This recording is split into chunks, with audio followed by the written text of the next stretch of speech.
आसुछि बात्या सरकार कहउछंती उद्धारकारी दल ठारू समस्ते प्रस्तुत आवश्यक पड़िले लोकंको बात्या आश्रयस्थली को स्थानांतर कराजिबो किंतु असरंग ब्लॉक रे थिबा बात्या आश्रयस्थली गुड़िक एबे जराजीर्ण अवस्था नाही पानी किंबा किछि आनुषंगिक व्यवस्था केवल रंग मारी काम सारी देइछंती एबर बीजेपी सरकार।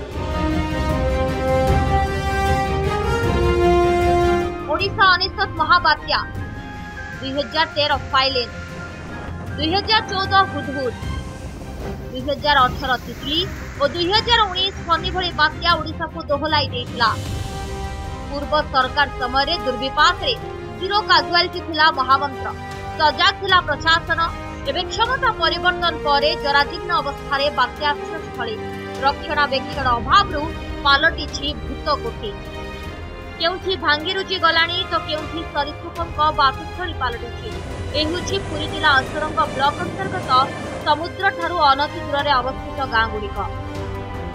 इठाकार लोक रही सुविधा ना जंगल चारिआडे मारिगले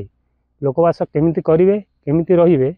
से आमर बेसी चिंता सरकार रक्षणाबेक्षण किछि नाही एबे कोन परिस्थिति आमे केमिति रहिबु कोन करिबु सेति आमर बेसी चिंता ना कबाट अछि ना झरका अछि से घसी गुहाल और सापंक बण कहले चले सेठी लोक जदि बात्या हुए को जगह रहिबे सेति बड़ चिंतार पड़ गए। कौनसी विपर्य आसिले एही असुरक्षित जराजीर्ण आश्रयस्थली ही एकमात्र भरोसा। महाबात्या परे पुरी जिला उपकूलवासी सुरक्षा 19 बात्या आश्रयस्थली निर्माण होता। ओजमा और रेडक्रॉस द्वारा निर्मित बात्या आश्रयस्थली गुड़िक परिचालना अभाव भांगी रुचि गलानी जहां उद्वेग प्रकाश कर ए अंचल बात्या साधारण भाव में लोक मान मन में जो भय रही है से निश्चित भाव में से भय रही बात्या आसो अक्टोबर मास एवं अक्टोबर मास कहले ए अंचल बात्या जेहेतु आसबार संभावना थाए तेणु मु अनुरोध करी सरकार जो भाई भाव में विधि व्यवस्था ग्रहण करने कथा करी। पुणी अक्टोबर मासरे बात्या आसुथिबारु एथरा बात्या केते क्षति करिवो ताकु नै एबेठू भय धरिलानी।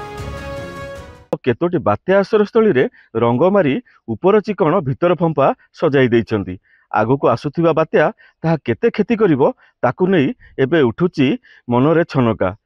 अस्तरंग उपकूलरू मानस कुंडल नंदीघोष टीवी।